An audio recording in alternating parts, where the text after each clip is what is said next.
Pois é, então a gente está começando essa mesa, né? É, eu, eu sou a Rosana Urbis. É, eu eu estou na cena independente com curtas-metragens de animação, né?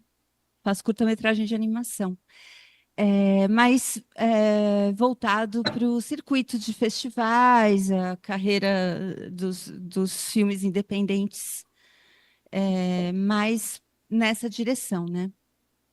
Daí eu também tenho curiosidade e quero puxar essa conversa. O trabalho é, de vocês todas que estão nessa mesa, tem uma característica de multidisciplinaridade, né? Uhum. É, e a gente pode voltar a isso, mas eu acho que seria legal começar com uma apresentação, né? Vocês são super versáteis, fazem coisas diferentes, né? Acho que isso é uma característica do independente, né? Porque você tem que meio que ter uma autossuficiência para conseguir produzir, né? É, mas eu acho que seria legal a gente começar com uma apresentação, e já que a gente está com a Débora aqui na tela, você se importa de começar e falar um pouco do seu trabalho e falar um pouco é, Claro. do seu caminho, né, para chegar no. Primeiro eu quero agradecer poder estar aqui com vocês, né? É tão importante a gente estar juntas e compartilhar as nossas experiências, né? Nesse país tão continental assim, e a gente romper fronteiras através dos nossos trabalhos.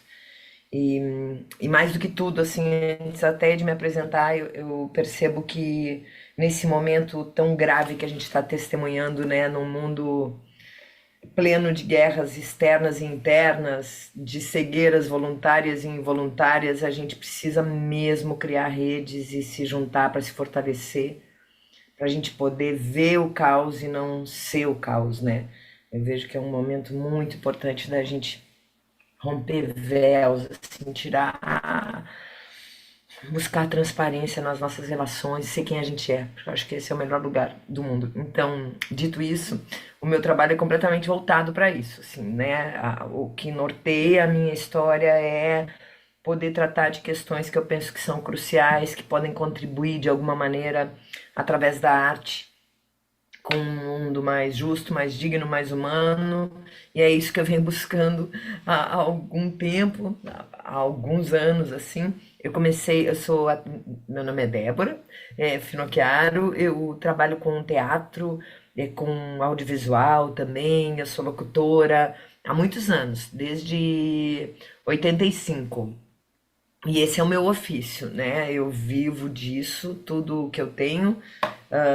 Não tenho muito, mas tenho tudo.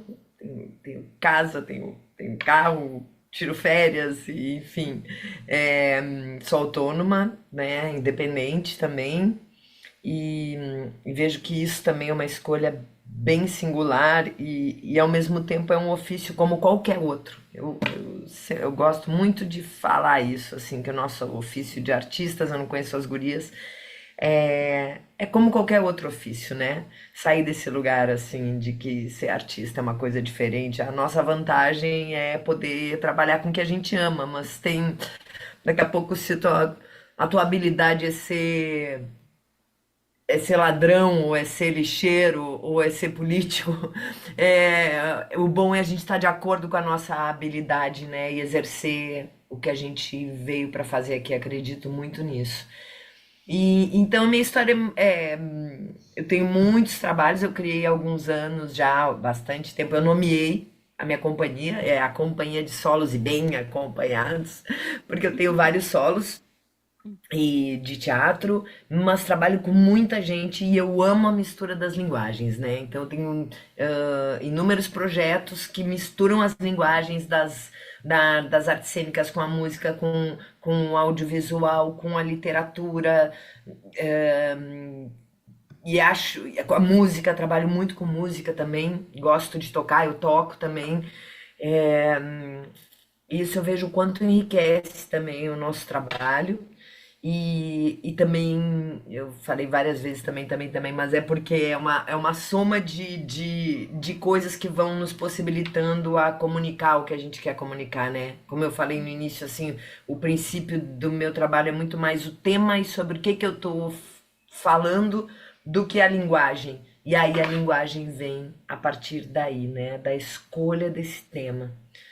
E também a gente, mais um também, é, na pandemia, como eu falei, eu faço bastante audiovisual e eu gosto de dirigir, né? Além de atriz, eu sou diretora também e ministro, muitas oficinas e tal. A gente fez na pandemia uma websérie sobre violência doméstica e de gênero. Aí depois, se a gente tiver um tempo, eu falo mais sobre ela, que é o Confessionário Relatos de Casa, que já conta com 30 episódios, todos disponíveis num canal do YouTube, todos com acessibilidade. Cada episódio é com uma atriz e foi incrível, e é incrível esse trabalho. Inclusive, ele está passando agora numa mostra de curtas, sabe, Rosana? Uma mostra de curtas com acessibilidade, um dos episódios, que é com uma atriz surda incrível, maravilhosa, a Brenda, uma coisa demais, demais, demais. Aí depois, se a gente tiver um tempo, eu conto mais para vocês desse trabalho.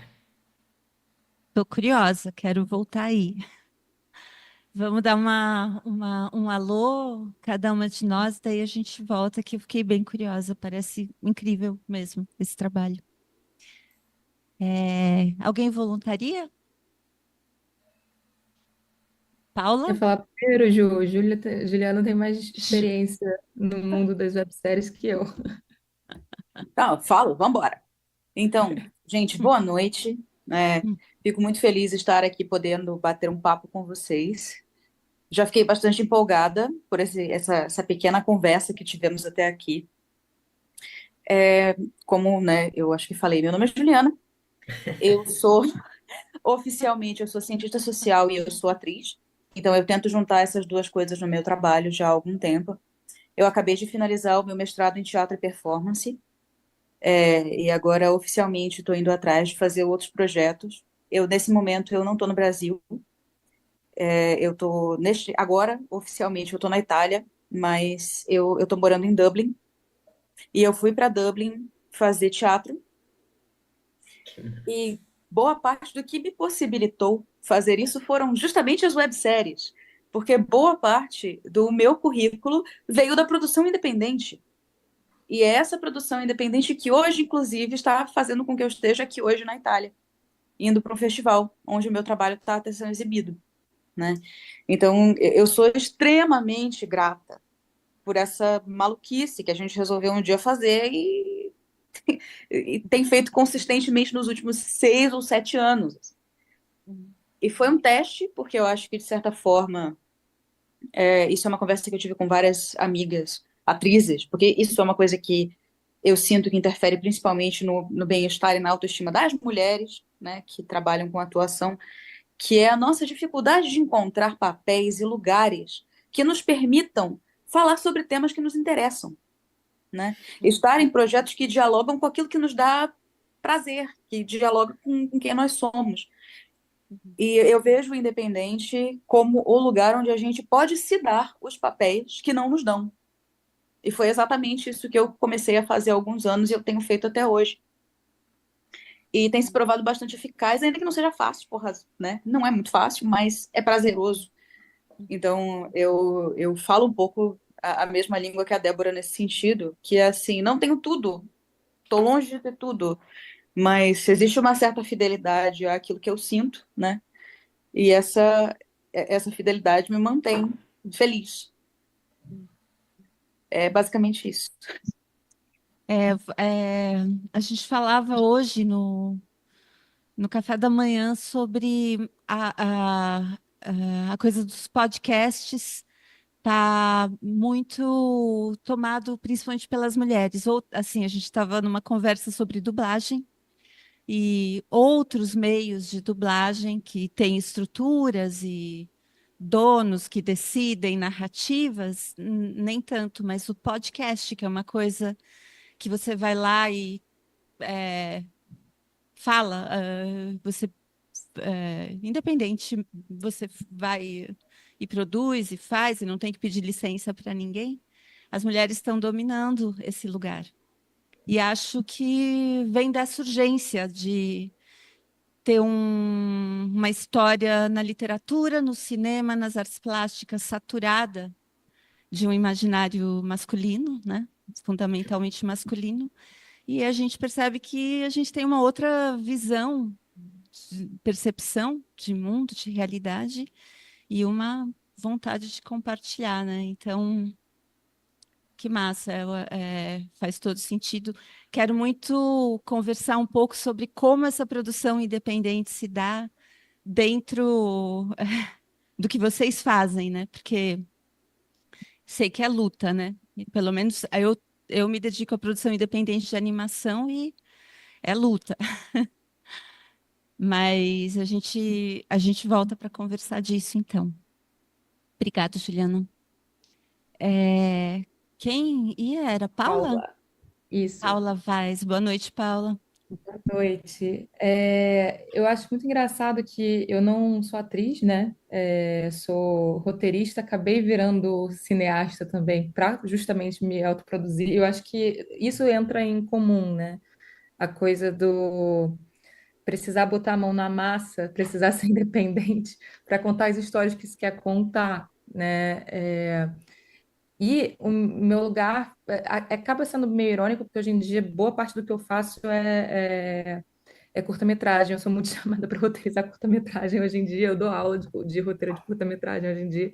Mas na época que eu fiz cinema na UF, a gente fazia muito curta de guerrilha. Então, assim, eu fui forjada na guerrilha. Para mim, nunca essa ideia de que sim, audiovisual é caro de se fazer, mas a ideia de que é impossível de se fazer, para mim, nunca fez sentido, porque a gente fazia com nada, né? Era câmera emprestada de alguém, equipamento de som emprestado de alguém, iluminação, você entendendo de luz, dá um jeito, nem que seja com aquelas luzes de coisa de piscina, sabe? Aquelas coisas que se botam. Um jeito se dá de produzir aquilo. Então, assim, como eu vi muita guerrilha acontecendo, eu participei de muita guerrilha, essa parte, depois, quando eu migrei para o mundo das webséries, não me assustou em nada, assim, eu acho, um pouco, né? Mas, voltando um pouco,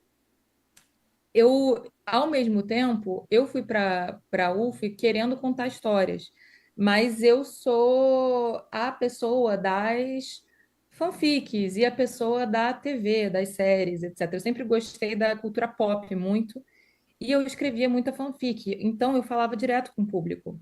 Eu aprendi a contar histórias em contato direto com quem estava me lendo. É, essa agonia que era o curta-metragem, de você faz para alguém hipotético, que geralmente é modelado a imagem do próprio realizador, que geralmente está prestando homenagem a 500 outros mil realizadores que só ele conhece, né? E que isso vai para geralmente para festival e fica preso naquele circuito. Hoje em dia a gente tem outras possibilidades, né? Com a própria internet isso caminhou bastante. Mas na época que eu estava fazendo cinema, isso me angustiava muito. Eu queria fazer algo similar à TV. E eu encontrei no mundo das webséries essa possibilidade, criar um projeto que eu botasse na web, que tivesse essa coisa seriada que também me encantava, do gancho, aquela coisa Sherazade, né, de você manter a pessoa com você, e, né, capítulo após capítulo, que sempre foi uma coisa que me fascinou em novela, sempre me fascinou em série. E falar com a audiência. Eu postava o capítulo, né? Eu postava o episódio e vinha comentário. E eu sabia se aquilo estava funcionando, se aquilo não estava funcionando. Eu pensava a estratégia de marketing para levar as pessoas para lá também, que é outra coisa que eu nunca entendi artista não gostar de marketing. Eu entendo não gostar de ficar preso no algoritmo, tá? Mas a estratégia de. Porque marketing é contar história também, né? É a gente contar a história para trazer as pessoas para nossa história. Então aquilo também me encantava muito. E o mundo das webséries é super isso, né? Você. Outra coisa também que é muito engraçado, quando teve o boom das séries aqui no Brasil, né? A lei da TV paga, nananana, Todo mundo começou a querer fazer projeto de série, etc. E a gente começou a ter muita aula sobre ser showrunner, começou a chegar um monte de livro no Brasil sobre ser showrunner. Só que um roteirista só vai ser showrunner talvez nunca, entendeu? A subida para você ter o controle do planejamento daquilo, etc., é nunca. Numa websérie, é tudo. Você tem que pensar em tudo, você tem que fazer tudo, você tem que... E, de novo, esse contato direto com a audiência, você pensar no seu público como alguém que está recebendo aquela história, essa interação é muito especial, né?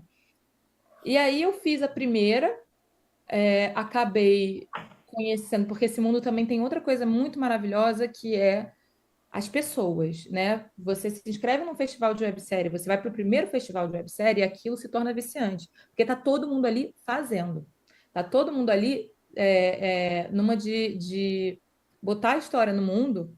E mais do que isso, conhecendo Juliana, conheci em festival de websérie, já me botou em 500 mil coisas, entendeu? Eu, toda vez que faço um projeto, lembro dela. Nem sempre a gente dá certo, porque é questão de edital, né?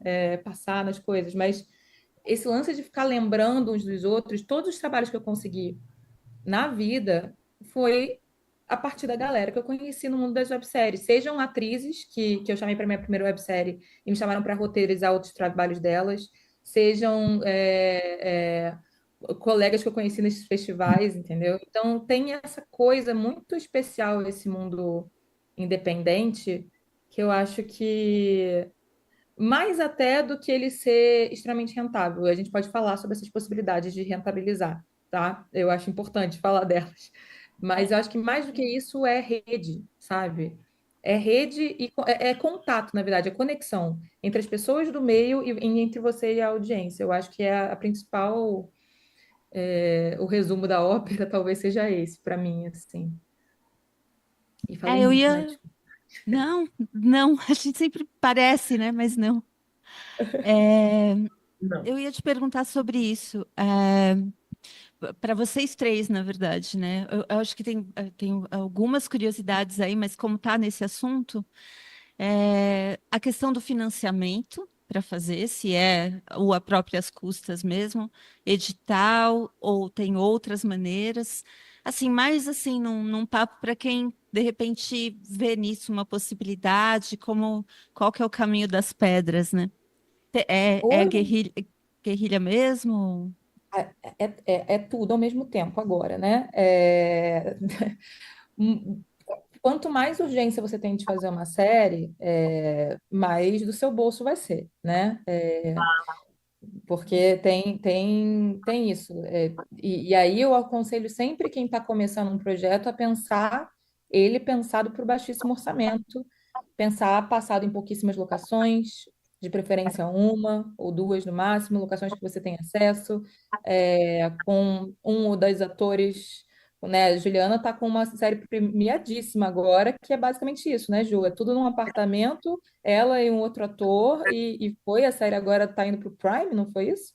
É, ou seja, é possível, tá, gente? Na mega hiper guerrilha, você fazer um negócio que vai longe, né? Então, pensar nesse sentido também. Mas hoje, felizmente, assim, a maioria desses editais, né, Paulo Gustavo, Aldir Blanc, etc., estão abrindo linhas para a websérie. A Rio Sim, Filme agora acabou de lançar uma linha que, além de curta-metragem, incluía a websérie. O problema das coisas, geralmente, é que ainda muitos desses editais são um pouquinho complexos em termos de quem eles beneficiam, Sim. mesmo pensando, considerando que os produtores pequenos é que deveriam ser beneficiados nesses casos, os produtores mega independentes é que deveriam ser beneficiados nesses casos. Em alguns editais, quem se beneficia ainda são as produtoras grandes que já estão lidando com Netflix e Globoplay, etc. Então, talvez não fosse para elas necessariamente, sabe? sim. Mas existe esse fator. Mas outro lugar muito legal de se pensar é a própria Rouanet, que agora abriu linha de websérie, linha de podcast. Então, existe o fator da captação, que é um desafio, Mas a websérie, por conta daquilo que eu falei da audiência, se você é estratégico de pensar nas marcas que você vai pedir dinheiro para captar e ligar isso com a sua história, talvez não seja tão difícil assim. É uma questão de ser estratégico, como tudo no nosso ofício, né? É justamente o Uhum. que a Débora estava falando de é um trabalho como qualquer outro, é um ofício, é fazer o dever de casa para tentar, já que as chances são baixas, tentar, né? E tem o financiamento coletivo também, mas que aí é outro rolê também. Tudo é difícil, né? Uma galera que eu sei que é sustentável hoje em dia, eu não sei se eles estão vivendo só disso, talvez a Juliana possa me dizer, porque eu acho que conhece mais eles, mas a galera do Ponto de Ação, né, Ju? Eles Sim. são muito sustentáveis. Qual é o esquema deles? Eles souberam trabalhar com nicho, né? Eles produzem narrativas lésbicas, é, souberam fazer aquela galera chegar nas histórias, e aí eles vendem as séries. Eles, assim, disponibilizam um por semana, mas, assim, a galera pode tanto assinar uma coisa meio é tipo aquela assinatura do YouTube, que você pode ser membro e assistir tudo de uma vez. Pode comprar, eles botam a série disponível num Hotmart da vida também, para quem quiser assistir de uma vez. E vendem coisas do tipo, a cena spin-off, o making-off daquilo. Vendem todo o processo, né? Pode-se pensar em fazer, não sei se eles fazem, né? Mas é aquela coisa de fazer camiseta, fazer canequinha, fazer tudo. Você pensar a sua história como um produto intelectual mesmo, e não deixar só, né, a Netflix se aproveitar dos produtos intelectuais. Você também pode, né, pensar, de novo, sendo estratégico sobre as coisas, dá para fazer um dinheiro, né? Eu sempre fico pensando que, assim, quando a gente fala sobre websérie, a gente tem que ser muito. Tem que compreender exatamente onde a gente quer chegar. Porque se a gente quer fazer uma coisa relativamente rápida e sem necessariamente utilizar câmeras, etc., o celular está aí. E tem várias séries que foram premiadíssimas no mundo todo, que participaram de festivais, inclusive, se vocês quiserem dar uma olhada, no Instagram da Fernanda Paes Leme, tem uma série vertical que se chama Fake Live. A Fake Live ela foi criada há uns 3 anos, mais ou menos, se não estou enganado, foi na época da pandemia. E ela foi uma série inteiramente vertical, gravada num iPhone. A edição dela é maravilhosa? Com toda certeza, a edição de Fake Live é incrível e isso contribui muito. Mas a ideia é, e se a gente gravasse uma história do ponto de vista do celular? E claro que existe um roteiro muito bom, assim, é uma ideia boa, com uma execução boa. Mas ainda é um celular, entende? Então a gente não tá dizendo que precisava de uma, sei lá, uma Alexa para conseguir gravar isso. Com o celular ele foi lá e ele ganhou basicamente todos os prêmios da noite do Rio Web Fest, que é o maior festival de webséries do mundo. Então, o grande vencedor de 2021 foi uma série gravada no celular, por exemplo. Que massa. E o alcance ao público é legal, assim, também, a coisa existe um público que hoje acompanha webséries e as visualizações são Não, como que é assim. Por exemplo, no caso de Fake Live, foi no Instagram da Fernanda Paes Leme. Então, claro que ela tinha um público já, né? Porque ela é uma atriz super bem-sucedida, etc. Mas o que acontece? Não é diferente com websérie do que a galera que fala assim, vou sentar aqui para ir na Netflix e ver se eu acho alguma coisa para ver. Não existe um público de webséries. Existe o público de uma websérie, de um tipo de websérie. Então, assim, existe o público de determinado gênero, existe o público de determinada identidade, existem nichos na internet, né? Exato. Então, o que acontece, por isso que eu estava falando tanto de marketing lá no início. O que acontece você tem que encontrar o seu público, você tem que encontrar quem é que quer falar com você. E aí é o mesmo trabalho que qualquer um que produza qualquer coisa para a internet tem que fazer, né? É o mesmo tipo de dever de casa que a galera que quer influenciar faz, que a galera que quer vender infoproduto faz, né? É encontrar o seu público e ir atrás dele. Seja com anúncio, seja um conteúdo orgânico. Então, quem não tem dinheiro tem que dedicar tempo. Quem não tem, quem não tem tempo tem que dedicar dinheiro. E é meio isso, assim. Mas quando você faz uma boa pesquisa de público, sabe que ele existe, ou então pensa numa boa estratégia, por exemplo, essa galera do Ponto e Ação. A Uhum. estratégia que eles fizeram foi uma sacada genial, que era assim, Sim. sabiam que existia um público muito grande que consumia fanfic de uma girl band. Então, assim, fanfic lésbica de uma girl band. Então, o que eles começaram a fazer? Adaptar de fanfics que já existiam e que tinham um público gigantesco. Então, eles trouxeram essa galera e depois começaram a fazer webséries originais, entendeu? Mas Uhum. já tinha essa galera lá, que já estava Exato. assistindo. Então, Ah, assim, que às vezes, ir para pensar fora da caixa um pouco, sabia?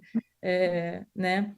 Quando eu lancei a é, minha primeira websérie, eu consegui um público, eu não tinha dinheiro nenhum para anúncio, essas coisas, eu tinha gastado todo o dinheiro que eu tinha porque eu também fui muito. Não fui estrategista no sentido do escopo da websérie. Era uma websérie com 3 protagonistas, cada uma com seus subnúcleos, com não sei quantas locações. Eu fui bem louca nesse sentido, gastei todo o dinheiro que eu tinha, que não tinha na minha vida, para fazer aquilo. Mas aí eu produzi muito conteúdo, né? Eu sabia, tipo, que eu queria falar com mulheres de tanto a tantos anos que se interessavam por tal assunto e comecei a produzir muito conteúdo para elas, enquanto fazia o making of da série, enquanto falava sobre a série no mesmo Instagram, e fiz só no Instagram. E a gente conseguiu um público de, assim, hoje em dia, comparado a outras webséries, é muito pouco, mas, assim, era coisa de 20 mil pessoas por episódio, sabe? Orgânico, e que ficaram até o final, Uhum. né? Tinha mais gente no bacana. piloto, mas até o final, ou seja, que tem a retenção de público. Isso com marketing, né? Sim. Uhum. Eu só queria complementar uma coisa que eu lembrei enquanto você falava, né? A questão da pontuação, primeiro que assim, o que eles fizeram ninguém fez. Então, existe um lugar de você ter uma ideia que ninguém teve. E isso pode acontecer e pode não acontecer. No caso deles, foi genial e foi uma tacada certíssima. E é uma tacada que funcionou tanto que eles estão fazendo isso, se eu não me engano, há 6 anos. E eu, sinceramente, acho que eles são hoje a única produtora independente de webséries que consegue se manter dessa forma. Acho que são só eles, de fato, a pontuação. Eles fazem uma captação antes das gravações, para eles conseguirem produzir o trabalho. Eles fazem o trabalho e vendem esse trabalho depois. Quem Vendem. participa, vendem sim. Porque o que acontece, tem alguns detalhes, né? Assim, o que acontece? Eles pedem um dinheiro antes para produzir, porque eles pagam as equipes deles. E isso, para mim, é uma coisa muito importante de ser falada. Porque é muito difícil você conseguir pagar as pessoas como elas merecem no independente. E não é porque você está desconsiderando o trabalho dessas pessoas muitas vezes. Às vezes é, tá? Às vezes é. Mas muitas vezes não é. Muitas vezes você mal tem dinheiro para fazer a produção como você gostaria. Então você trabalha meio que na camaradagem. A pontuação ela chegou num lugar em que eles pagam todas as diárias de todas as pessoas que trabalham com eles. Por isso que eles captam o dinheiro antes, para pagar todo mundo. Terminaram o trabalho, começaram o processo de pós. Fazem um marketing que assim, ó, um beijo, porque é um marketing primoroso, que mantém essa galera com fogo por 2 meses. Até eles falarem, beleza, os episódios estão prontos, a gente vai lançar no YouTube no dia tal. Mas, se você quiser ter acesso antecipado, você pode pagar por esse acesso antecipado. Se você não quiser ou não puder, você espera ir para o YouTube. Tem essa possibilidade, entende? E as pessoas entendem que, primeiro, eu quero ver. Eu estive pensando nisso pelos últimos 2 ou 3 meses. Então, eu quero muito ver esse negócio. Pô, eu pago Netflix, eu não vou pagar para ver isso? Para fortalecer um trabalho de artistas brasileiros, majoritariamente mulheres LGBTQIAP+, sabe? Então tem esse lugar. Tem o fator exclusividade, de tô vendo primeiro do que todo mundo. Isso também conta. Então existe uma série de fatores que permitem que isso aconteça, né? Mas a grande precursora desse movimento das webséries lésbicas não foi nem a pontuação, foi a Vivi Schiller, junto com a Germana Bello, vou dizer assim, 2016. mais ou menos. Acho que até Com- antes. A Red, eu acho que até antes. Até Deixa eu antes, caçar né? aqui. É. Porque que foi uma websérie que chamava Red. O que eles tinham? Uma câmera e um sonho, né? Basicamente. Juntaram atrizes muito boas, pegaram a casa de alguém e gravaram a primeira temporada na casa de alguém. Fizeram algumas cenas externas e etc. Fizeram um marketing que na época não era tão agressivo, porque esse pá não existia nem Instagram. E de repente eles tinham público. E a partir deste público, eles fizeram a segunda temporada. E eles tiveram a sacada de criar uma coisa chamada Shades of Red, que eram pílulas do dia a dia dessas protagonistas. E essas pílulas, elas não alteravam a história principal. Mas as pessoas que quisessem comprar essas pílulas podiam ter acesso a 2, 3 minutos da intimidade daquelas protagonistas, falando sobre sonhos, falando sobre o que elas quisessem, né? Porque assim, tem essa liberdade. E elas venderam isso por um preço mínimo. Tipo assim, não vou lembrar agora quanto foi, mas vou chutar assim, R$ 10. Ou em dólar, foi, sei lá, US$ 3. Se eu não estou enganada, porque eu lembro que eu vi essa palestra da Vivi, ela falou que elas conseguiram 40 mil. E com esses 40 mil, elas fizeram a temporada seguinte. E assim foi a produção. Mas você vê que vamos tentar para ver se funciona, e às vezes funciona.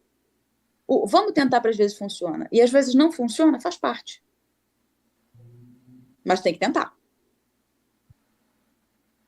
O legal é que, assim como a gente começou falando essa coisa de uma ânsia de contar certas histórias que a gente tem vontade de contar porque não estão aí, também a internet é um mundo de nichos, né? E públicos sedentos que se você cria um diálogo com esse nicho, pô, daí é isso, assim, né? Tem essa questão do apoio. Existe uma crescente consciência dessa coisa de apoiar o artista independente. Eu vejo isso em várias manifestações. Eu transito ali pela animação, ilustração, e tem essa coisa de apoiar o projeto dos amigos, e isso se expande, né? Então, tem um encontro para acontecer aí, né? Nesse formato que você está falando, tem um encontro para acontecer, né? É, e, eu- bom, antes, né, de mudar para isso, queria que você falasse um pouco mais, Débora, dessa série das entrevistas que você estava falando quando a gente interrompeu, porque parece muito massa. Queria ouvir sobre Então, a eu estou produção. aqui impressionada ouvindo a Paula e a Juliana. Vocês estão dando uma aula, assim. Eu sou É, completamente. Vocês falaram vários termos que eu não tenho nem ideia o que que é. Vocês falaram desse universo, né, de achar um público e essa questão do marketing e porque como que eu me sinto, eu me, há um vulcão de ideias e eu tenho uma capacidade de realização. Então, dentro desse universo que eu transito há tantos anos, eu tenho repertório, a gente trabalha com repertório de espetáculos. E e no audiovisual eu já fiz longas, curtas e em 94 em 93 uma irmã minha morreu, que era uma roqueira incrível, e ela era baixista, e aí eu me lembro que eu dirigi 2 videoclipes que acabaram virando 5 videoclipes. Então tem eu sinto que tem essa habilidade mesmo de juntar as pessoas, de fazer com que as coisas aconteçam. Mas é tão incrível assim ouvir a Paula falando. Eu escrevi, a Paula é um avião. Eu escrevi aqui.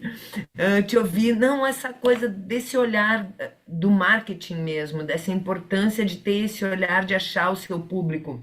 Eu não tenho isso. Graças a Deus tem público, mas é um outro. Eu nunca olhei sobre essa ótica e é muito importante escutar vocês, Juliana e Paula, porque vocês estão falando de coisas que para mim são outros mundos, sabe? Outros universos. por exemplo, essa websérie, como que rolou?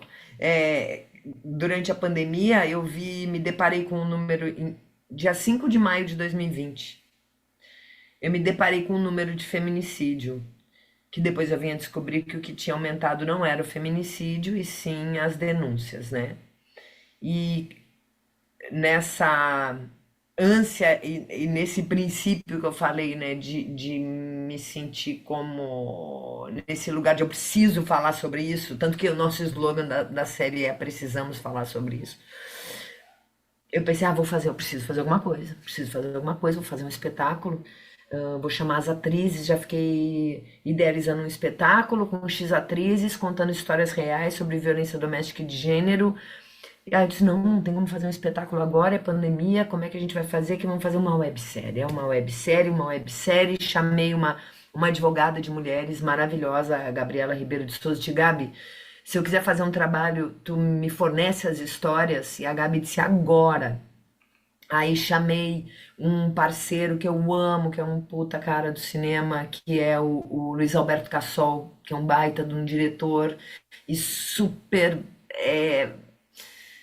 engajado, ele é um militante e ele é um cara, ele se diz, né? Ele diz todos os homens são machistas e alguns são machistas em desconstrução e eu sou um desses. Ele é aquele que briga por essa questão e tem essa consciência. Ele é um cara incrível e é um baita cineasta, principalmente de documentários. Ele trabalha muito com a Acorde, do Paulo Nascimento, né?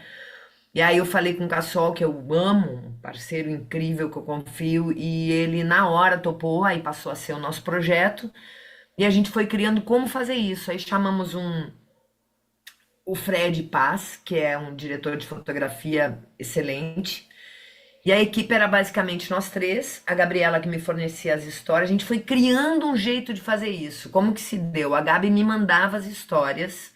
Isso, eu tô falando que era nós três e mais a equipe que trabalha comigo na companhia. A Elisete, que cuidava da parte administrativa, a Gabinha, que fazia as redes, depois a Amanda Gatti, que é uma atriz, uma baita de uma produtora que virou minha sócia no projeto, que eu amo, adoro. Depois a gente fez um outro, depois eu conto sobre Invisíveis Histórias para Acordar, que a gente ganhou um Iberecene e fizemos uma parceria com um grupo de Portugal, contando histórias também reais de grupos de mulheres invisibilizadas, que está também disponível no YouTube, mas isso é um outro capítulo. Voltando para o confessionário Relatos de Casa, como é que a gente fez? Tô falando para vocês bem a carpintaria, assim, né? Diferente desse lugar, qual é o público? Primeiro, como é que a gente faz isso? Então, ela me mandava as histórias por áudio.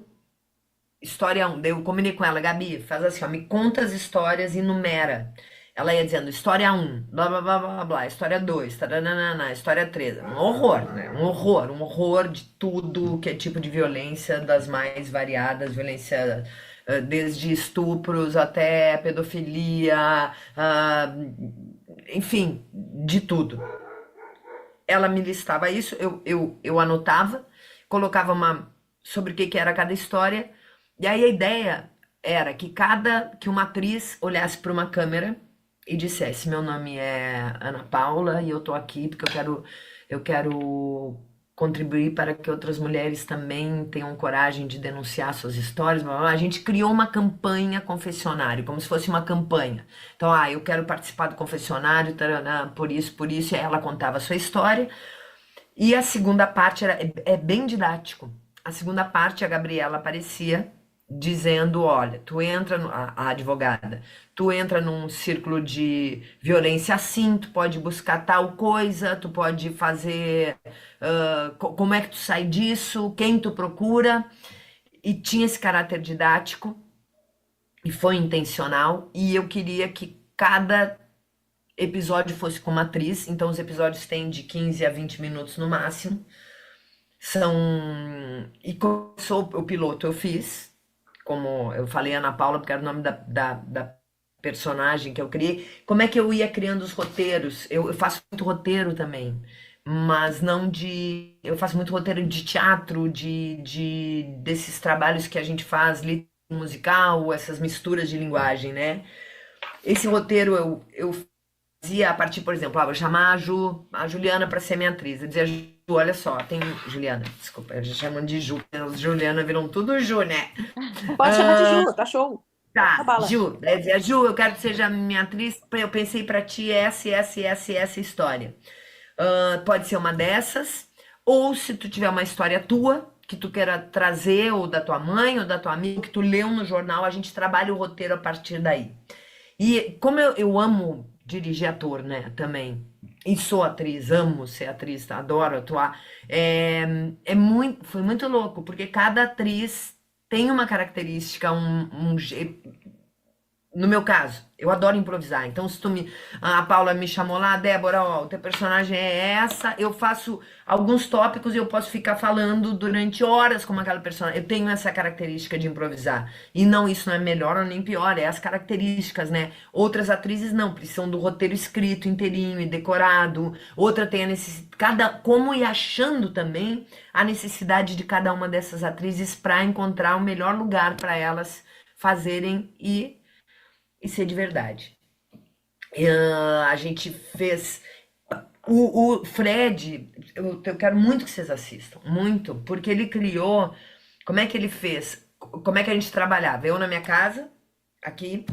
A Paula, vamos dizer que ela é ela é o caçola, a parte da diretora junto comigo. A Rosana é a outra produtora e a Ju é o Fred, o diretor de fotografia. Ficava nós quatro, nós saímos, todo mundo estava vendo o que estava acontecendo, a atriz escolhia, dizia, ai gente, eu pensei nesse cenário, tipo, com essa cadeira aqui, com esse armário de fundo, e a gente ia testando isso junto, o Fred principalmente, encontrando o melhor lugar para estar aquela atriz naquele momento. E ele fazia com o computador, o próprio computador, a câmera do computador, e mais duas câmeras e mais um celular. Então ele tinha os cortes, é muito interessante a linguagem que ele foi encontrando para contar essas histórias, né? O que aconteceu? Na primeira temporada, 9 episódios. A trilha da minha irmã, Laura, é óbvio. Tudo que eu faço, eu ponho a trilha das minhas irmãs, ou da Laura ou da Lore. Lógico. Aí tem uma baita equipe, né? Isso que eu tô contando, a gente formou uma equipe imensa que a primeira temporada de 9 episódios, a segunda temporada, a gente fez com apoio de sindicatos. Um do Sintrajuf e outro do Sindibancários, só para pagar audiodescrição e libras. Ninguém ganhou um puto. Foi assim, todo mundo fez porque ficou a fim de fazer. Aí eu ganhei, quando eu falo eu, é eu e mais um monte de gente, tá? Ganhamos uma lei Aldir Blanc, aí consegui pagar retroativo todo mundo e nós pagamos 65 profissionais. Isso foi muito legal. Mais uma coisa interessante, na segunda temporada, como eu dizia isso, Ju, tu pode trazer a tua história também. 2 das atrizes trouxeram seus relatos reais. Uma, Cristina Flores, que é uma atriz do Rio de Janeiro maravilhosa. Aqui, talvez vocês conheçam ela, uma super atriz. A Cris contou a história dela. E a outra que trouxe a sua história foi uma mulher trans, a Valéria Barcelos, que trouxe, que estava agora, entrou para a novela, essa última novela que teve, que se passava no Pantanal, não sei onde, eu não vi a novela, mas eu vi, ela estava lá e ela é incrível mesmo. A Val conta a história dela também. A Val foi estuprada durante 3 anos pelo primo querido da família, quando ela ainda era um homem, quando tinha 8 anos de idade. E ela contou essa história pela primeira vez. É uma porrada, assim, o negócio é uma porrada. E as histórias que a gente tinha fornecidas pela Gabriela, a gente sempre preservava as vítimas, é óbvio. Então tinha esse suporte, essa assessoria jurídica para a gente não expor as vítimas. A terceira temporada, 5 das 9 atrizes contaram as suas histórias. Então, bicho, é muito louco, porque tá muito mais perto da gente do que a gente pode supor. E é muito louco também, porque a gente começa a se dar conta de todas as vezes que a gente foi abusada e que a gente não se deu conta que aquilo era um abuso. E mais, quantas vezes a gente é o abusador também. Porque é uma estrada de vai e vem, né? A gente se coloca como a vítima. Não, eu acho que quantas vezes nós mulheres entramos em lugares de abuso contra outras mulheres ou contra outras pessoas também. Então, como a gente tem amplificar esse olhar, sabe?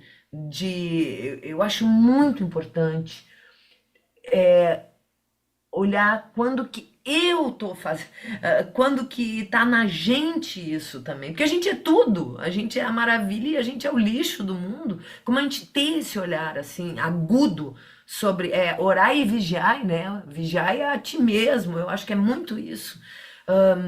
Então foi um aprendizado para todo mundo. O Fred Paz, por exemplo, no meio, a gente foi ganhando uma intimidade e tratando daquelas questões tão profundas e tão feridas abertas, sabe?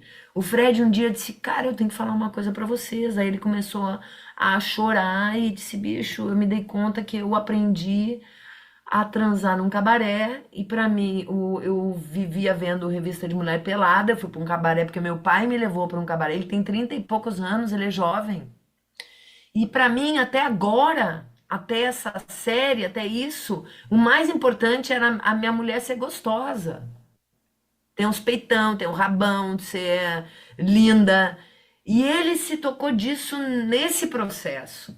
Então, não tem como dizer, eu não consigo mais ver, não tem outro caminho a não ser o aprofundamento sobre a gente mesmo, sabe? A gente se humanizar. Porque senão a gente acaba sempre ficando lá no algoritmo mesmo, e aí vamos lá, olhando para fora, e no fim das contas, né, a gente tá tudo aí no mesmo lugar, a caminho da morte, como a gente ser mais humano mesmo. Bem, a quarta, daí que aconteceu? Acabou a pandemia, daí essa websérie, ela tá lá, aberta no canal do YouTube. Eu não achei ainda esse público, eu não fui. É muito importante te ouvir, Paulo, porque como se faz muita coisa também, eu não consigo afunilar e pegar e dizer, vamos focar nisso, vamos meter isso mais. Então, às vezes, a gente participa de um festival aqui, outro ali, mas é muito incipiente diante do tanto do potencial. Então, já passou 2 vezes na TVE aqui, a série inteira, já passou num canal em Massachusetts, que o cara viu,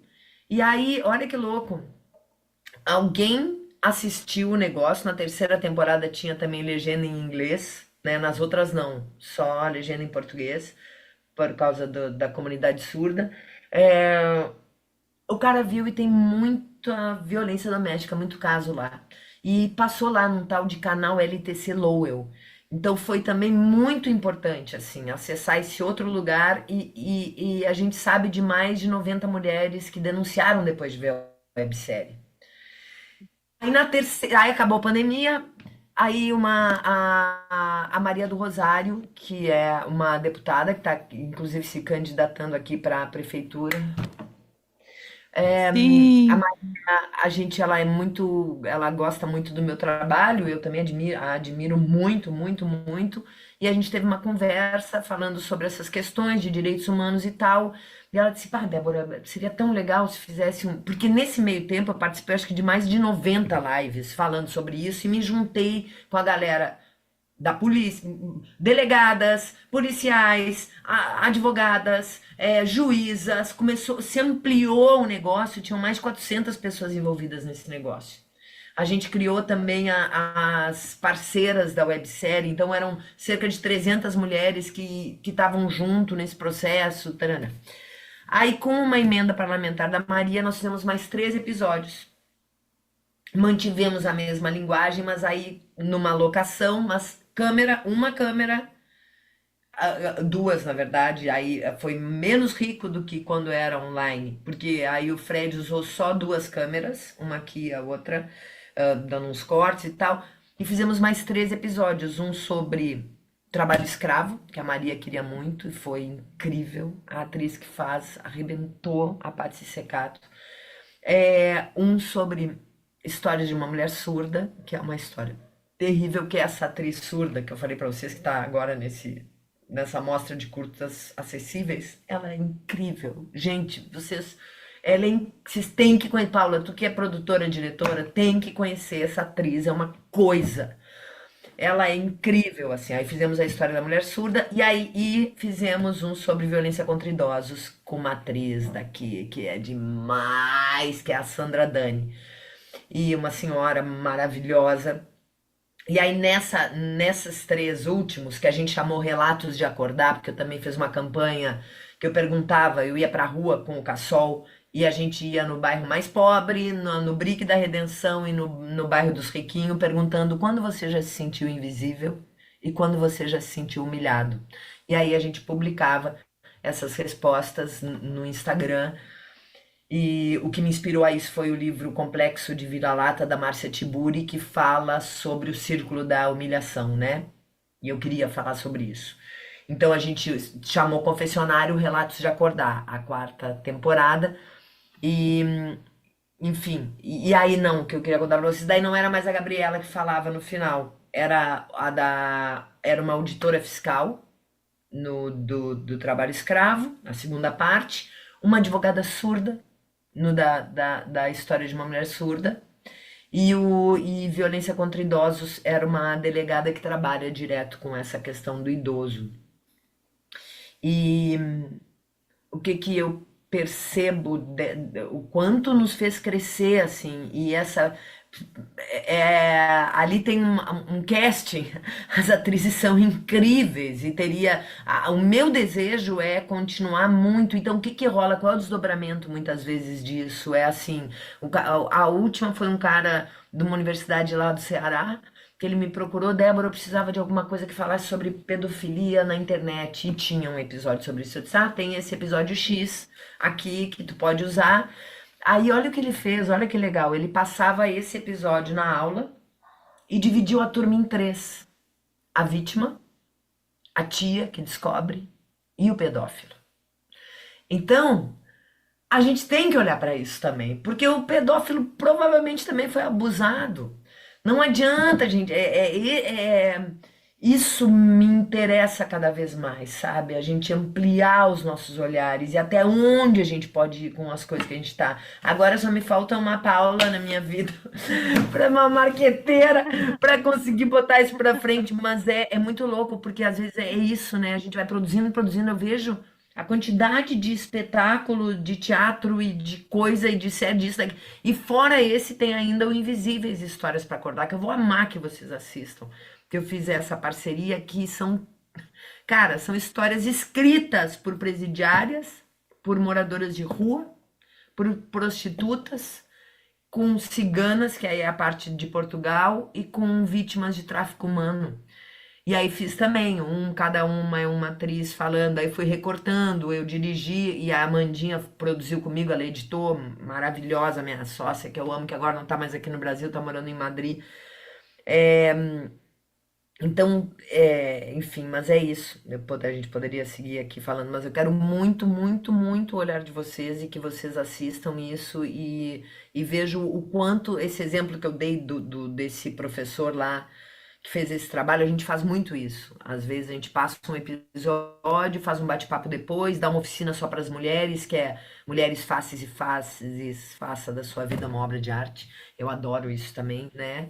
E depois tem ainda proposta de fazer a urna secreta, que é onde tu pode botar a tua denúncia. E aí vai ter, às vezes tem pessoas que tem como acompanhar, uma advogada, uma psicóloga, coisóloga, não sei o quê. Mas é mais ou menos isso. Assunto é que não fala, não falta, né? Incrível demais, incrível, que trabalho incrível. E consigo entender essa sua angústia com a coisa do marketing, porque o quanto isso pode ser inspirador se consegue chegar nas pessoas, né? Se consegue chegar para para inspirar, para denunciar, para buscar ajuda, quer dizer, Eu acho que o grande lance é esse, sabia? Quando eu falo essa coisa toda do marketing, é que muitas vezes é uma coisa vista com um certo olhar negativo mesmo, né? Porque a gente pensa em mercadoria, pensa em consumo, vai para aquele lugar da história como produto e que Mas de é fato. produto, né, Paula? É Então, produto, qual é o cara. problema? Ao mesmo tempo, para ser sustentável e a gente conseguir viver disso, tem que ser. Mas mais do que isso, eu acho que antes disso até vem do porquê que a gente faz arte, né? É para se conectar. Se a gente. É claro que tem a coisa do botar no mundo, mas assim, muitas vezes dá essa felicidade de caramba, chegou em alguém, por acaso deu público, mas não dá para a gente ficar refém de não chegar em quem precisa chegar. Está sendo feito para se comunicar, né? E é uma coisa tão. Não é simples, eu acho que não é simples, mas geralmente quando a gente está contando uma história, é isso, é sobre alguém. A gente sabe quem precisa ouvir aquilo, né? A grande questão é onde é que essas pessoas estão? Eu acho que o grande pulo do gato é onde essas pessoas estão. E aí vem aquela coisa chata de tipo. O que que essas pessoas consomem na internet? Essa galera tá no Instagram, tá no Facebook, tá no TikTok, nem internet tem. Como é que essas pessoas acessam, descobrem coisas, sabe? Tentar descobrir isso. É um deverzinho de casa que pode ser chato. Essa parte eu odeio, tá? Essa parte eu não gosto, não. Eu gosto da parte criativa de como é que eu me comunico com essa galera. Tipo, uma vez que eu sei onde é que elas estão, como é que eu crio coisas para essas pessoas se interessarem pela história, sabe? Como eu faço essa ponte, porque às vezes a gente já tem a história pronta, né? Para já alimentar. Por exemplo, uma coisa que eu acho que pode ser interessante, no seu caso, Débora, é se você tiver como botar essa. Ainda mais se já são histórias que são as mulheres falando para a câmera, talvez botar no TikTok. Porque o TikTok hoje em dia permite até 30 minutos. E você, como o algoritmo vai descobrindo quem é o público, e tem muita, assim, hoje em dia, para você entender, no TikTok tem coisa nível nicho mulher de presidiário, nicho mulheres que estão, sei lá, com uma doença X. Você vai criando comunidades em volta disso. Então, com certeza, tem gente falando sobre violência doméstica lá, sabe? E que poderiam. E às vezes é mais fácil chegar nessas pessoas no TikTok do que no YouTube. Porque o YouTube você tem como botar palavras-chave, né? Fazer aquela coisa de otimizar para o algoritmo entender, mas o TikTok distribui com uma certa. Ele é mais aleatório no início, então ele chega em mais pessoas. E as pessoas reagem e aquilo vai. O boom que aquilo pode gerar é muito mais rápido e fácil do que o YouTube. Então é um teste que vale no seu caso. Ainda mais que é impactante, né? Eu imagino, né? Monólogos impactantes, mulheres contando a sua experiência, é uma coisa que pode, ainda mais que o TikTok, a maioria das coisas, tem uma websérie para lá também, que são webséries filmadas tradicionalmente, só que no vertical, mas a maioria das coisas é isso, é a pessoa falando direto para a câmera. Então já está na linguagem certa, entende? São as mulheres falando para a câmera. Pode ser que seja um local interessante de você fazer a coisa ter uma segunda vida, sabe? Encontrar mais público. Pensando Ai, que assim. legal tu falar isso. Obrigada, Paula. É ótimo. Tô aqui anotando tudo. É, porque tudo é a gente criar a equipe e sozinho a gente não faz nada, é bem isso, né? Então, nossa, muito, muito importante. E é o que tu falou, às vezes tem que ter alguém que faça aquela parte porque não dá conta, né? A gente não dá conta de fazer tudo. Tipo, não tem como. É impossível, é Alguma inviável. coisa acaba meio mal feita, né? A gente até tenta, às vezes, fazer tudo, porque é a gente ou é a gente, né?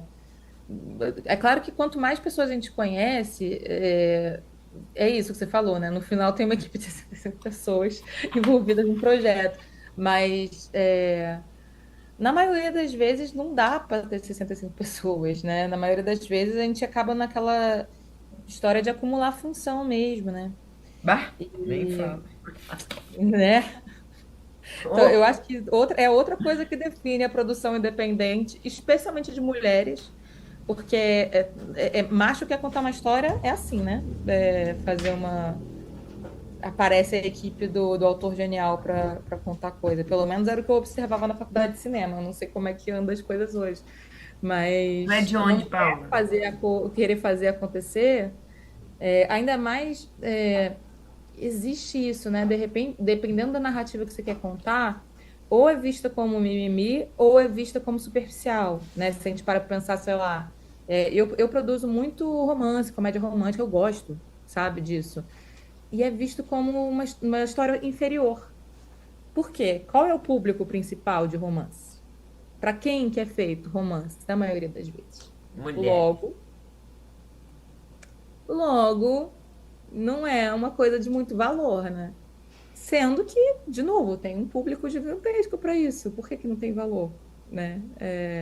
Especialmente na vibe que eu tendo aí, que é não é tentar sair um pouco do amor romântico problemático e botar o amor em outros lugares, assim, né? Mas quem quer pensar sobre amor, gente, né? Tipo, quem quer pensar sobre amor? Embora a gente fale sobre isso todo dia, né? É uma coisa meio. Mas é o que a gente estava falando no início da conversa. Tipo, às vezes a gente precisa produzir porque a gente quer contar as nossas narrativas, né? Então, vamos contar as nossas narrativas, do jeito que tiver que ser.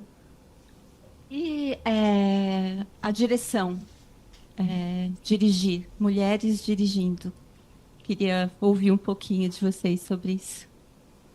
Ai, é bom, mas assim, hoje em dia para mim tá mais fácil, mas no início é muito complicado. Eu acho que essa coisa da síndrome de impostora pega bastante, sabia? Especialmente se você tá num set. Eu tive o último set que eu fui diretora foi maravilhoso, porque era um set só de mulheres. E aí, o carinho e a segurança que passa é ótimo, mas quando você tá num set que tem muitos homens que sabem muito sobre tudo, sabe? É difícil, porque a sua visão é contestada o tempo todo. Então é muito complicado. Às vezes, também a gente vai aprendendo e selecionando parceiros, né? É isso, os tais dos homens em desconstrução, como falou a Débora. Mas é muito. Até porque é um universo, pelo menos o audiovisual, é um universo muito masculino. Então, tem certas funções, fotografia, som. Existem mulheres? Existem, mas a gente conta numa mão, acho que a gente conhece, né? E geralmente elas estão trabalhando muito, justamente porque são poucas, né? E porque tem, às vezes não é nem porque não exista vontade, mas existe dificuldade de se criar nesses universos, justamente porque eles são muito hostis às mulheres, né? Então, assim, é muito bom, eu gosto muito de dirigir, mas eu hoje em dia eu só dirijo quando eu preciso muito dirigir uma obra. Tipo assim, eu sei que eu quero contar daquele jeito, né? Ou porque alguma amiga atriz ou alguma amiga escritora me pediu para fazer alguma coisa, mas só assim, porque dirigir profissionalmente, no sentido assim do mercadão, eu tenho dificuldade, eu tenho muita dificuldade. É, Assim, eu Mas sou porque roteirista, entendeu? posso Então eu entreguei perguntar? e foi. Posso perguntar? Mas tu sente, Paula, que tu tem dificuldade por não curtir ou por não se sentir adequada nesse sentido de ser um meio machista? Eu acho que não, não é mais não sentir adequada, é ficar com raiva. Acho que a palavra é raiva. E aí, quando você vai fazer uma coisa que era para ser é, Prazeroso. prazerosa, mesmo sendo trabalho, né? A gente sabe que é trabalho. Você ficar intoxicada daquilo, pra quê, sabe? E ainda mais quando é um negócio que é a sua visão. Você vai colocar um negócio no mundo que no meio do caminho você tá meio enojada sobre ele por conta do processo, Não sabe? vale a pena. Eu acho que tem pessoas que não têm o menor problema com isso. Por exemplo, quando eu estou escrevendo roteiro sobre demanda, eu não tenho o menor problema com isso, porque assim, eu sei quais são os meus roteiros do coração, eu faço, às vezes, redação publicitária, entendeu? Então, assim, eu consigo separar igreja e Estado nesse local muito facilmente. É, mas na direção, talvez porque tem essa coisa do lidar com as pessoas, né? É uma coisa é visão artística misturada com gestão de pessoas. E uma gestão de pessoas sensível, uma gestão de pessoas artística. Se você não está se sentindo bem naquele ambiente, se tem alguma coisa. Nossa, eu acho que foram as experiências mais. Que eu depois falo assim, gente, nunca mais quero entrar no set de filmagem. E não é um set de filmagem. Quando eu entro num set de filmagem que é maravilhoso, eu falo, eu queria fazer isso sempre, sabe? Mas aí é uma onda para mim, é uma montanha russa, porque geralmente eles intercalam na minha vida. Um set maravilhoso com um set, por que diabos eu estou fazendo isso comigo mesmo? Entendeu? Então tem essa dinâmica. É Eu ouvi incrível, né? uma. Perdão, perdão. Por favor. Não, não, eu ia falar da importância do caminho, né? Ah, hoje em dia, mais importante de tudo pra mim não é nem o resultado final, é o caminho. Não vale a pena. Uma coisa é ser contratado, né? Ah, tu tá lá, contratado, tu tá ganhando tua grana, um beijo, tchau. E vai lá fazer da melhor forma possível. Mas quando é o teu projeto, cara, mas isso é o tempo também, eu acho que nos dá, sabe? E escolha. E eu escolho a minha equipe. Não quero. Anteontem a gente finalizou um projeto super legal, que é um projeto que é o Sarau Voador, que a gente faz, aí a gente ganhou um edital, é só com mulheres convidadas. Depois, se der tempo, eu conto mais desse projeto. Aí se formou uma equipe, aí foi tão legal assim de ver, putz, foi tão fluido, foi tão legal, deu tão certo, mesmo com os problemas de conseguir, mesmo com algum problema, conseguir ser prazeroso, tem que ser bom, a gente tem que sair melhor. É que nem passar por um lugar, tem que deixar bons rastros, não dá, não vale a pena, sabe? E, putz, eu já passei por cada uma também, assim, e eu acho que é mesmo, quando a gente cria uma equipe, assim, eu não quero mais trabalhar com os melhores, eu quero trabalhar com as melhores pessoas. Só! Não interessa, o cara é o melhor, não importa, porque o melhor a gente descobre da gente mesmo, né? Queria só falar isso, Rosa. Na verdade, essas gurias já me deixaram louca. Queria falar mil coisas, mas vamos adiante, porque senão não, ficar perguntando coisas pra elas. Não, tá incrível, é muito inspirador e escutar vocês assim. Não, eu lembrei de uma história que eu vi essa semana de uma amiga que fez a transição e ela contou para um outro amigo, ele me contou essa história. Ela diz, é incrível, quando eu era homem, diretor, então eu chegava no set, eu fazia um storyboard e eu dizia, olha, esse é o storyboard, eu quero uma câmera aqui, outra câmera ali. E todo mundo saía fazendo e era isso. Agora que eu sou mulher, eu entro no set, o mesmo storyboard, daí eu falo uma câmera aqui, outra câmera ali. Demora 3 segundos, alguém fala, mas e se a gente fizesse? Aí o outro vem e fala, mas e que tal se de repente a gente. Aí ela diz assim, incrível, mas depois que agora que eu tô mulher, eu ganhei muitos sócios na direção que eu não tinha antes. Então, eu acho que essa coisa do questionamento, né? Da facilidade de questionar e você ter que estar sempre muito alerta de lembrar por que que você está fazendo suas escolhas e ser um bom argumentador das suas escolhas, porque também se você fala porque é assim e pronto, é ruim, né? E, e Eu até concordo que talvez não devesse ser o é assim e pronto. Assim, Mas existe um às vezes claro, tem que ser momento, assim. existe um momento na pré, né, que a gente tem essas conversas sobre do porquê que as coisas são como são, para a gente ter todo mundo a mesma visão enquanto equipe, né? Mas o que me incomoda é justamente essa dinâmica que você estava falando. Quando é um homem, é assim e pronto. Não tem uma contestação, não tem um. E às vezes um cara é extremamente iniciante. Não é sobre a experiência daquele cara, né? Não é sobre ele se provar. Não precisa se provar. Não precisa se provar. Não, ele O que difere, talvez, é se a pessoa é mais. Se for um cara inseguro, a forma como ele se porta, assim como tudo, né? A diferença é que, assim, se se a gente fala duro, e eu, por exemplo, eu falo assim, do jeito que eu, né, eu falo assim, gera uma sensação como se você fosse uma grandíssima filha da mãe, né? Quando você fala fofinha, tipo, é o caso de uma grande diretora amiga minha, que acabou de dirigir um roteiro que a gente fez juntas.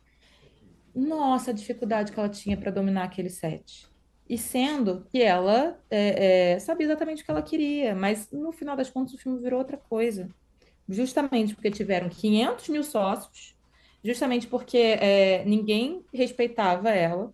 Então, ou você vai ser respeitada sendo uma grandíssima filha da mãe, e sabendo que as pessoas depois falam mal de você e provavelmente te chamam de histérica por aí, ou você não vai ser respeitada e não vai ter o filme que você se colocou ali para fazer, né?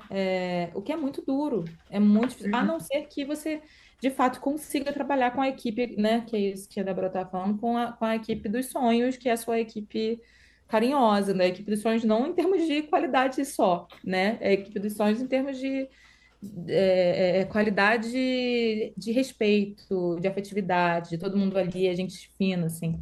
Mas isso também é uma coisa de você ir conhecendo as pessoas, né?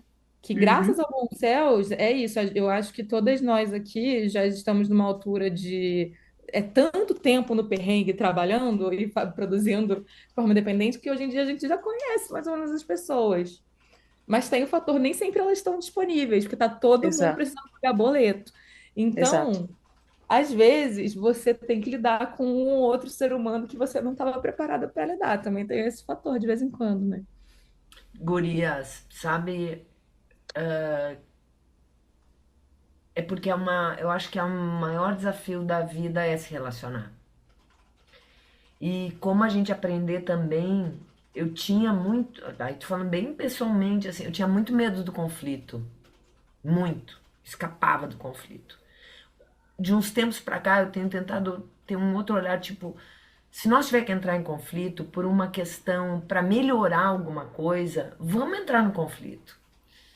E vamos com amor entrar nesse conflito, né? Porque senão fica. O pior, eu acho, da situação é quando fica. Tá, tudo bem, tudo bem. Aí vai se criando aquelas maledicências de esquina. Aí é um que fala mal pro outro, aí fica. Eu tenho. A fofoca é o pior que pode haver para uma equipe, né? Ou tipo assim, se a fulana tem problema com fulano, então resolvam. Esse problema é de vocês, não tem que vir pra cá. A gente, como diretor, eu dirijo muita coisa também. E esses projetos que eu crio, eu sou a coordenadora de direção, direção geral e de teatro, ou essas coisas de me meter a dirigir audiovisual. E vejo esse lugar assim de também tomar uma rédea e como a gente tem uma sobriedade diante disso, né? Porque senão nos arrebenta emocionalmente. Eu sou aquela que fico magoada e sofro, ou se eu falo grosso com alguém, depois eu morro de culpa.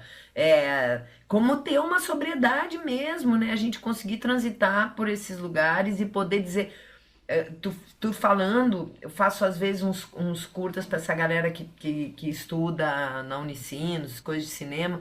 Aí os três últimos que eu fiz eram diretoras meninas, mulheres, lindas. Aliás, um dos curtas mais legais que eu vi na minha vida foi feito por uma guria incrível, incrível. Bom, mas isso é outro assunto.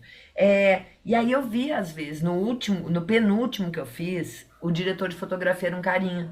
Nos outros não, era tudo mulher, um bando de mulher, querendo montar, querendo fazer som incríveis, elas maravilhosas. Principalmente montadoras, porque o professor de montagem, o Giba Cis Brasil, é incrível, acho que por isso que elas querem tanto montar, tem a ver com o professor, né? E querem fazer som porque o professor de som é maravilhoso também. Então acho que isso estimula, assim, aonde que tu quer ir. E aí, num dos sets, ela tava com muita dificuldade com o guri. Uma hora eu chamei ela num canto, ela bem jovem, deve ter 20 anos ou 19 anos. Eu disse, cara, tu vai ter que chamar ele e dizer, vai ser assim. E ponto. Porque chega uma hora que o cara fica te empacando a vida, sabe? Ou vem olhar de carinha feia, porque como assim? Tu quer... Não. não temos esse lugar, né? Como a gente conseguir também, eu acho que é um super exercício para nossa vida mesmo. Enfim. Pinha, o fazer é o menor dos problemas durante uma produção. É, a gente eu também é engraçado ouvir vocês, me identifico com muitas coisas, apesar de ser um pouco uma outra forma de produção, né? Porque animação é uma loucura, né? Você tem que tecer cada fotograma do filme, assim, é um negócio meio de doido, assim, e fazer uma equipe girar em torno de uma coisa assim. É super complicado, mas eu concordo que a gente vem de uma estrutura de fazer cinema que precisa ser humanizada, né? Eu também não acho que tem que ser assim e pronto. Fazer filme é um trabalho, é uma criação coletiva e todo mundo tem uma participação criativa. E eu acho que essa horizontalização, né, do processo, do reconhecimento, é super importante também nessa questão de humanizar as relações de trabalho e tal. Porque você passa muito mais tempo fazendo os filmes do que curtindo. é, Tem uma amiga que fala dias de luta, dias de luta, dias de luta, dias de glória, né? A gente passa muito mais tempo produzindo do que enfim, do que até divulgando, né? A Débora nem pensa muito em divulgar, tá colhendo informação aí. Eu também tô colhendo informação. Mas assim, me perguntam muito, por exemplo, em entrevistas assim, como você acha que a gente pode fazer para ter mais mulheres diretoras na animação e tal? Eu digo, olha, ter mais mulheres diretoras é muito importante, mas é muito importante reconhecer que é, qu- tem muitas funções criativas essenciais na execução de um projeto. A gente acaba tendo uma hipervalorização da figura do diretor também, que é porque normalmente a gente tem historicamente diretores homens e produtoras mulheres. E a produção é um trabalho, putz, mega criativo, assim, mega, tipo, às vezes a produção não só tem que entender do projeto, mas também entender dessas relações humanas e fazer tudo acontecer, né? Então, eu acho que é, é recente a participação das mulheres, né, no audiovisual, se a gente for considerar historicamente, a gente está. Não, em todas as áreas, eu acho que é um caminho sem volta, né? A mulher entendeu que os caminhos de participar e está tomando os espaços. E eu acho que a gente herda muitas estruturas, né? Patriarcais estranhas e que a gente às vezes acaba replicando por não ter consciência de que a gente está fazendo isso, né?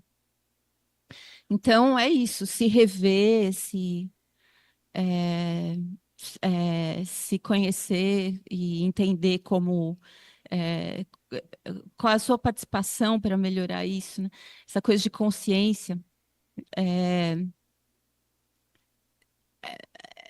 assim, pensando pô, nas coisas do trabalho da Débora, a importância social que tem isso, pensar todos esses assuntos no audiovisual, né, gente? Porque hoje eu acho assim, tipo, formação em audiovisual é mais importante do que formação em português, matemática, porque assim, as pessoas precisam aprender a entender como se faz audiovisual. Hoje eu vi uma mulher aleatoriamente no Instagram mostrando um vídeo do Lula e o Alexandre de Moraes se beijando na boca loucamente num evento público. E pô, a quantidade de gente que acredita nessas paradas que estão chegando com a IA e tal, sabe? É muito assustador esse mundo que se configura assim, né? Muito assustador. Tipo, Muito. a mulher tinha que falar: olha aqui, ó, o cara tá com 7 dedos numa mão, não é verdade, entendeu? Tipo, então, eu vejo. é, a Paula também falou: quem quer falar de amor? Amor é o que nos rege diariamente, assim, né? Todos os assuntos que o audiovisual pode abordar e criar pontes, né? Criar pontes mesmo com as pessoas para essa formação que a gente. Essa ferramenta que a gente tem é muito poderosa e ela tem que alcançar, assim, sabe? Tipo, essa coisa da consciência mesmo, né? Eu tenho pensado esses dias, né? Vi vídeos, assim, vídeos de pessoas sistematicamente pondo fogo nessa fogueira que está o Brasil, né? Essa loucura que a gente está vivendo aí, assim, né? Eu viajei de São Paulo a Goiás numa nuvem cinza, assim. A fumaça parou na atmosfera e está sobre o Brasil, assim. Assim, a gravidade disso. Aí eu fico pensando, caramba, eu tenho a sorte de eu moro com amigos, assim, né? A gente tem uma coisa de vida compartilhada. São pessoas que se perguntam sobre, tipo, tem o caminho de formiga, mas vou matar a formiga, sabe?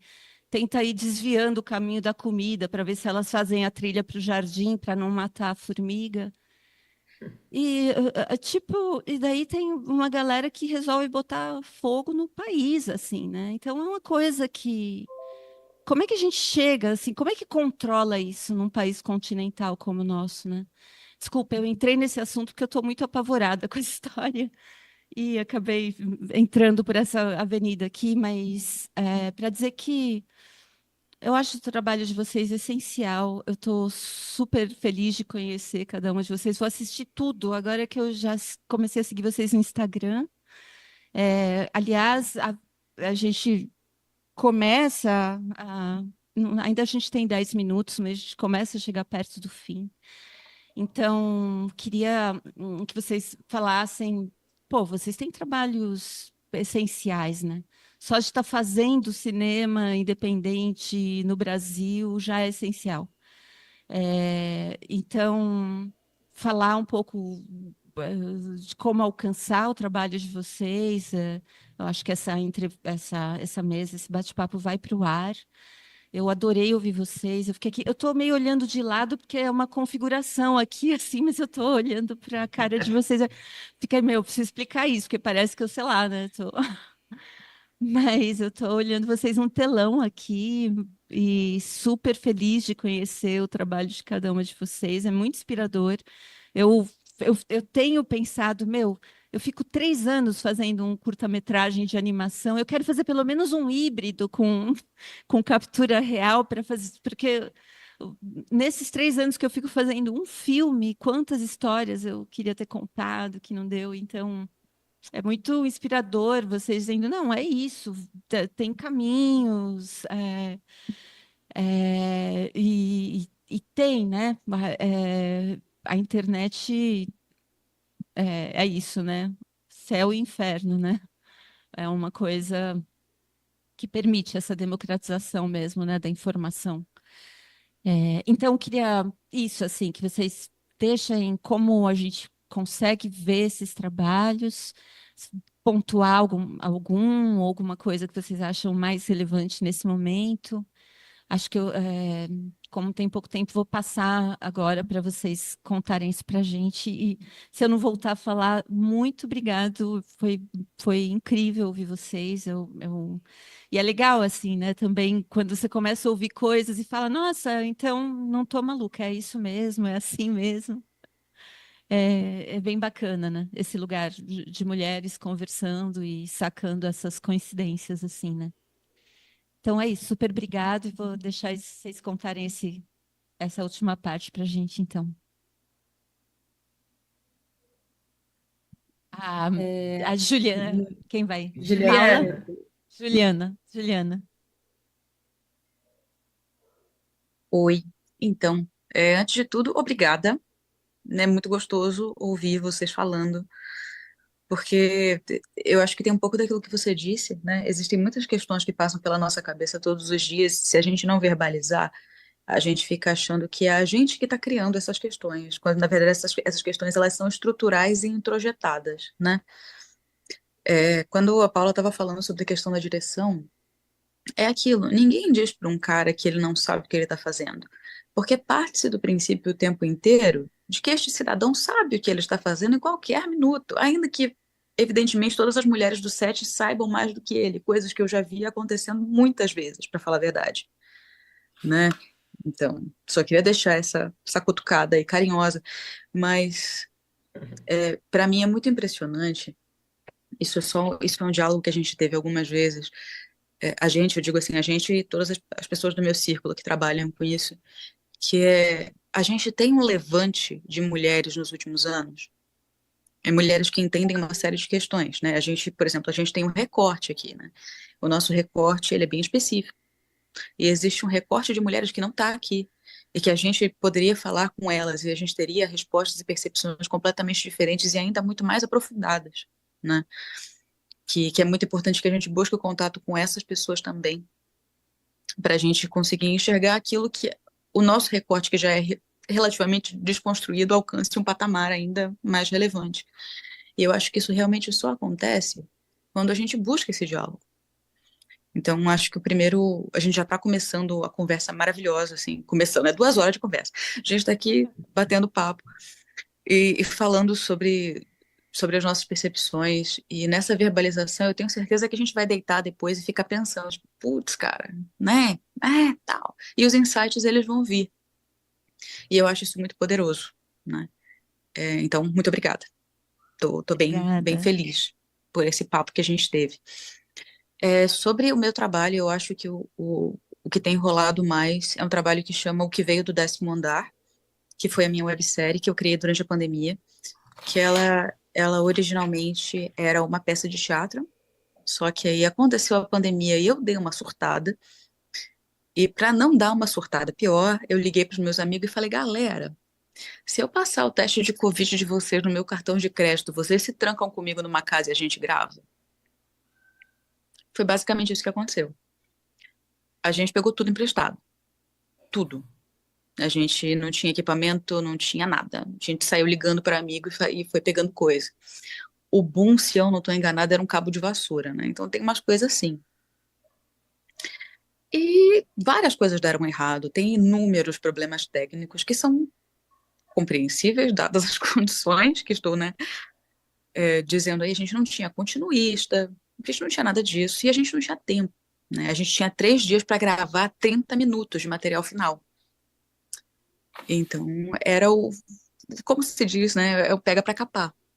Eu perdi 2 quilos em 4 dias, porque eu não comia, eu corria para cima e para baixo carregando peso. E foi a melhor experiência da minha vida. Faria tudo de novo. É, então, eu acho que é isso, né? Se o negócio te dá tesão, se o negócio dialoga com aquilo que você acredita, e você consegue juntar pessoas para embarcarem nessa com você, sendo que ninguém está ganhando dinheiro, é porque você encontrou ouro, entende? Então, é nisso que eu penso quando a situação está muito dramática. E a gente reconhece todos esses problemas técnicos, e apesar dos problemas técnicos, a gente está conseguindo fazer esse trabalho ir para bastante gente, né? Esse trabalho, eu estou aqui hoje, aqui no festival, com esse trabalho, inclusive, que eu reconheço que tecnicamente é muito inferior a todos os trabalhos que estão no festival. E tá tudo bem, saca? Tá tudo bem. No final das contas, eu não posso cobrar uma coisa que eu não tenho acesso, Claro. né? Aí a gente entra no elitismo do cinema, né? A minha história só vale a pena ser contada se for com uma Blackmagic 4K. Imagina, né? Lembro do E onde que Cartier-Bresson se dizendo que foco é um conceito burguês. Eu vou usar. Obrigada, adotei. Cartier-Bresson, Juliana, então. e onde que a gente consegue ver o teu filme? O Décimo Isso. Andar, ele tá na Prime Box, na Prime Box Brasil, que é um canal de TV, não é TV, né? É um streaming online. Tá na Claro TV, na Sky, e Oba! em alguns canais específicos que eu não vou estar lembrando agora, assim. O nome Mas é O Que Veio do Décimo Andar. o que veio do Décimo Andar. E Ju, E fala aí teu Insta também, eu quero ficar amiga de vocês, já tenho mil coisas para perguntar para vocês, já quero ser amiga de vocês. arrasou. É Juliana Del Rosso, é Delrosso, com um underline no D, final. fala de novo, D-E,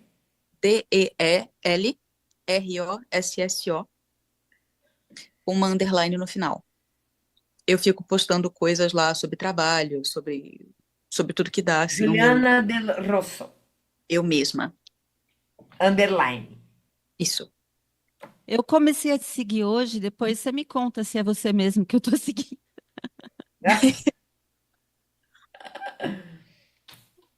Arrasou. Muito obrigada. Obrigada, Eu Juliana. vou Incrível. aproveitar, agradecer também, foi muito incrível esse bate-papo.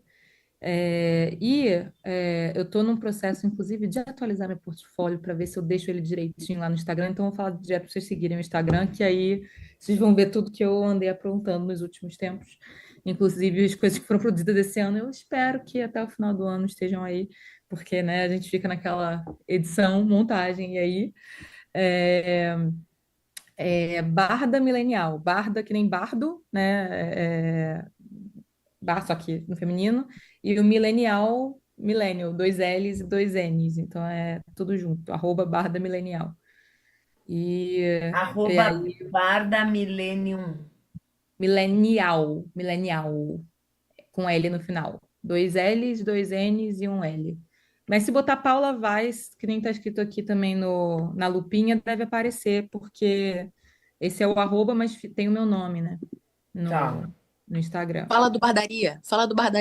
Ah, é porque é aquela coisa, né, que eu falei no início, que a gente ganha dinheiro com outras coisas também. Mas no caso, esse também é vocação, mas eu dou aula de escrita criativa e roteiro num Eba, projeto chamado Bardaria, que é uma comunidade de escrita. Até porque eu não queria só dar aula, né? Eu queria que as pessoas convivessem, e escrevessem juntas e tivessem. Porque a gente trabalha muito sozinho, né? É um ofício muito solitário a parte da escrita. Então, tem esse projetinho aí. Mas é isso, é o que está mais ostensivo lá no Instagram agora, porque eu tenho que dar um jeitinho nele para. Mas os meus destaques têm as coisas que eu já fiz. Já sou tua amiga. Te seguirei de volta. Barra é, Gurias. O meu é o meu nome, o meu arroba Débora com H no final, Fino, CCHIARO. E nossa, já fiquei cheia de ideia aqui para trocar com vocês. Já quero conhecer vocês mais, muito. E a Ju, que é atriz também. Nossa, Ju, vamos trocar ideia, vamos compartilhar. Paula, eu tô com. Já tô louca pra te chamar pra fazer o roteiro do Quase 60, que é um projeto de uma série que eu quero contar a história de 9 mulheres com quase 60 anos. Já tem tudo na minha cabeça, já tem os personagens, tudo escrito. E eu preciso de uma roteirista. A Rossana, já quero teu também, teu contato, por favor. Eu tenho uma peça infantil, que é o Baile das Letrinhas, sobre um livrinho que eu escrevi, que foi uma bênção na minha vida. E é um livrinho de colorir, que é um amor, o Baile das Letrinhas, e também é uma peça. E aí eu tô louca pra fazer umas projeções com animação. Aí já quero assunto com vocês, já dá vontade. Eu quero só opa. agradecer estar aqui com vocês mesmo. Que bom, essa é a melhor parte da vida. A gente estar juntas, conhecer mulheres incríveis. Teria 1 milhão de coisas aqui para contar para vocês. Esse meu nome aqui, Débora, também é o meu Insta e o canal do YouTube é esse, se você, e o Confessionário Relatos de Casa, mas tem tudo lá no Insta meu, tem esses e o Invisíveis, se vocês puderem assistir, vou amar ter o feedback de vocês, amo crescer junto. E se precisar de atriz, Paula, Ju, fiquem, tô aqui, eu sou locutora, eu faço muita locução para animação também, sabe, Ah, Sana? que Agora falando massa. em produto, vamos nos vender. É, eu faço muito curta de animação com locução, assim, né? Esse é um ganha-pão também, como a Paula falou. A gente se Incrível, vira. E quero, incrível. como que é o teu, Rosana? Fala pra Rosana, fala pra gente o teu Insta. É Rosana Urbes, pensa em Urbesta e Tirutá. E você falou de mulheres com 60, essas 9 mulheres. Eu tenho um curta de animação que chama Guida, que é a Ah, história de uma mulher de 75 anos que trabalha no fórum da João Mendes e tal, e resolve posar para aulas de modelo vivo. É um curta de animação, acho que você vai curtir ver. Depois você vê, me conta, vocês quero verem, me ver, conta. quero ver. Eu encontro aqui no teu Insta. Olha, como se desse para ver a tela. O Guida, ele já está em YouTube. Se você colocar Guida Rosana Urbis, tem vários sites que publicaram. Meu site, eu não movimento muito a rede, não. Eu desenho no papel, eu cozinho tinta para pintar. Então, eu também não sou muito norteada dentro da internet, não. Mas ele está lá no YouTube. E eu estou lançando no começo do ano outro curta que chama Safo, que é um diálogo com a poeta de 600 a.C., a poeta da Ilha de Lesbos, que eu animei com plantas e tinta de planta também, cenário de Ah, planta. É. Eu mando notícias quando for lançar, para quem sabe a gente se encontra em alguma exibição. Porque por enquanto eu estou pensando só na carreira dos festivais, né? Agora, ouvindo vocês, não sei, vou fazer umas perguntas por aí também. que legal, gurias. Ah, quero agradecer em especial a Aline por ter me convidado. A gente se conheceu numa conversa, porque eu ia escrever, um cara que dirige uma peça que eu faço comigo falou dela para eu mandar um material num festival de não sei o quê, e aí ela me fez esse convite. Então, Hum, agradecer a Aline, querida, muito obrigada por me trazer aqui para conhecer essas mulheres lindas, lindas, lindas, e espero que a gente se reencontre muitas também. vezes. Também, Às Débora. ordens. Você tá onde, querida? Você tá no sul, né? Ah, sim, olha aqui, tá frio aqui. A minha casa é aqui em Porto Alegre. Eu Ah, moro que em Porto delícia. Alegre, né? Isso que a Amo, gente nem amo. entrou nesses assuntos de enchente e Nem, de nossa, queimadas, né? nossa, Loucura. desesperador, desesperador. Uma loucura. Eu tenho muitos amigos em Porto Alegre, inclusive da animação, né? E foi desesperador. É, eu tinha crises de choro, assim, nos dias. E deve estar difícil ainda, né? Débora deve estar bem, Cara, a tirou um gente pouco a não atenção. sabe da missa um terço, né? É, Ainda mais é, com esse governo podre, desse prefeito que não arrumou as comportas até agora, o que governo do loucura. estado com esse leite aí, essa coisa É, que se faz de bonitinho, não, quando tu ouve falar assim, é o estado que mais cuida da cultura. É vergonhoso, né? O que a gente. Bom, esse cara que apareceu para prefeito de São Paulo. Gente, tá bizarro. tá Tá? E bizarro. tá tudo naturalizado, assim, né? É, É é, incrível ouvir aquele sujeito falar que é pior ainda que o Bozo. Tu diz, meu Deus, não é possível ter uma é. coisa tão bizarra e está Uhum, naturalizado. Olha o exemplo para é. as crianças, para os jovens, um desrespeito absoluto, uma vergonha, uma pessoa que se permite falar coisas assim. É inacreditável o que a gente está vivendo, né? Por isso que a gente tem que estar junto mesmo. A gente precisa se fortalecer É. para não morrer, porque senão a gente adoece, né? Aí ficar aí Sim, tomando remédio para tudo, não dá, né, gurias? A é gente tem isso. que se fortalecer mesmo. Eu acho que a gente vai ter que estender essa coisa aqui numa mesa de bar, não sei, uma hora. A gente vai ter que continuar essa prosa, que ela tá muito boa. A Aline, a nossa querida anfitriã aqui, ela já está dizendo: corta, corta, chegou o fim. Um Então, beijo. queridas, Ó, prazerzaço conhecer vocês, ouvir vocês, maravilhoso. Um beijo e a gente vai se encontrando no caminho por aí. Arrasou. Obrigada, gente. Até já já. Obrigada. Obrigada. tchau, lindas. Tchau, tchau. Tchau, Tchau, tchau. tchau. Até breve. Até. Vocês se encerram?